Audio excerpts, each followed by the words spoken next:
इस वीडियो में हम एक स्पष्ट तरीके से रेफ्रिजरेंट साइकिल के बारे में सीखेंगे।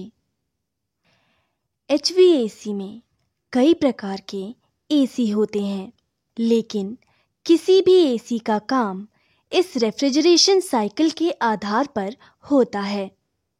छोटे 1 टन के AC से लेकर बड़े चिलर तक इसका मूल तत्व यह रेफ्रिजरेशन साइकिल है। अब चलो स्पष्ट रूप से समझते हैं कि यह कैसे काम करता है।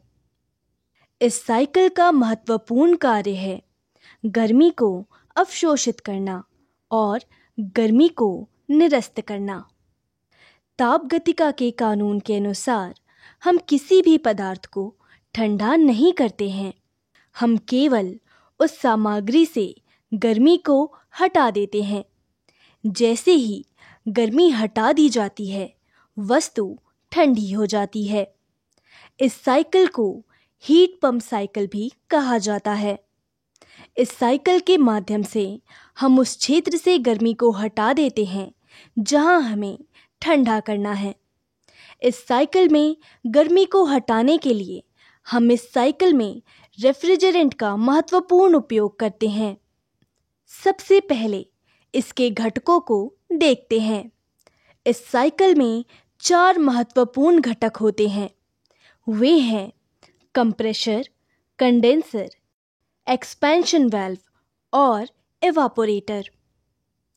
पहले देखते हैं कंप्रेसर से। कंप्रेसर रेफ्रिजरेंट का दबाव बढ़ाता है। रेफ्रिजरेंट के दबाव को बढ़ाकर रेफ्रिजरेंट इस साइकिल के पूरे कार्यक्रम में घूम सकता है।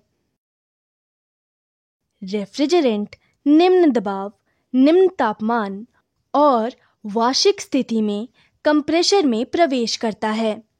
कंप्रेसर रेफ्रिजरेंट को अच्छी तरह से कंप्रेस करता है और उसे बाहर भेजता है। जब यह कंप्रेसर से बाहर आता है तो रेफ्रिजरेंट उच्च दबाव, उच्च तापमान और वार्षिक स्थिति में होता है।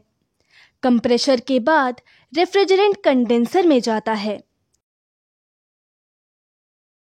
Condenser coil. रेफ्रिजरेंट साइकिल में एक हीट एक्सचेंजर होता है। कंडेंसर कॉइल कंप्रेसर से आने वाले उच्च तापमान वाले रेफ्रिजरेंट को ठंडा करता है। जैसे ही रेफ्रिजरेंट में गर्मी छोड़ी जाती है, रेफ्रिजरेंट वार्षिक स्थिति से तरल स्थिति में बदल जाता है।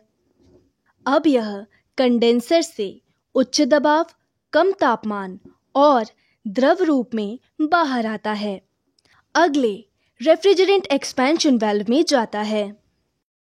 हालांकि कई प्रकार की एक्सपेंशन वाल्व होती है। बहुत से स्थानों पर थर्मल एक्सपेंशन वाल्व का ज़्यादातर उपयोग होता है। सबसे अग्रणी में से एक है इलेक्ट्रॉनिक एक्सपेंशन वाल्व। लेकिन चाहे एक्सपेंशन वाल्व को वो कुछ भी हो, उसका महत्वपूर्ण काम है कि उच्च दबाव से कंडेंसर से आ सकने वाले रेफ्रिजरेंट के दबाव को कम करना। दबाव को कम करने से रेफ्रिजरेंट का तापमान कम हो जाएगा। रेफ्रिजरेंट जो कम तापमान, कम दबाव और द्रव रूप में एक्सपेंशन वाल्व से बाहर आता है, फिर यह इवापोरेटर में जाता है। यह इवापोरेटर रेफ्रिजरेंट साइकिल में एक और हीट एक्सचेंजर होता है। रेफ्रिजरेंट इसमें कम तापमान, कम दबाव और द्रव रूप में प्रवेश करता है। उसकी पंखुड़ियों के माध्यम से फैन अंदर गर्मी को बहाता है। जब बहाया जाता है तो वायु में मौजूद गर्मी रेफ्रिजरेंट द्वारा अवशोषित की जाती है। जैसे ही रेफ्रिजरेंट वायु में मौजूद गर्मी को अवशोषित करता है, हमें अच्छी तरह से ठंडी वायु मिलती है। फिर रेफ्रिजरेंट कंप्रेसर में प्रवेश करता है और प्रक्रिया फिर से शुरू होती है।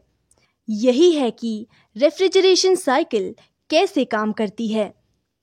इस विषय में शामिल किए जा सकने वाले महत्वपूर्ण बिंदु हैं।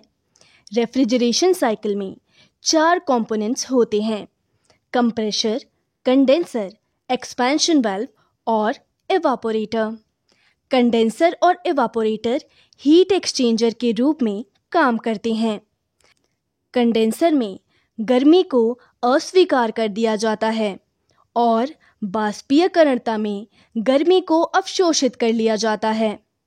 हम कंडेंसर से रेफ्रिजरेंट की गर्मी और विस्तार वाल्व में रेफ्रिजरेंट के दबाव को कम करते हैं, जो उच्च दबाव और उच्च तापमान पर कंप्रेशर से आ रहा है। कंप्रेशर की मदद से रेफ्रिजरेंट साइकिल के माध्यम से यात्रा करता है। मुझे उम्मीद है कि आपको रेफ्रिजरेशन साइकिल के बारे में स्पष्ट जानकारी हो गई होगी। रेफ्रिजरेशन साइकिल HVAC में एक महत्वपूर्ण और मूल विषय है, इसीलिए सभी को इसके बारे में जानना चाहिए। अगर आपका कोई सवाल है तो कृपया कमेंट सेक्शन में पूछें और अगर वीडियो उपयोगी लगी हो तो कृपया इस वीडियो को लाइक करें और अगर यह वीडियो किसी और के लिए भी उपयोगी साबित हो सकती है तो कृपया इस वीडियो को शेयर करें। हमारे ज़ेब्रा लर्निंग्स हिंदी चैनल को सब्सक्राइब करना ना भूलें। धन्यवाद।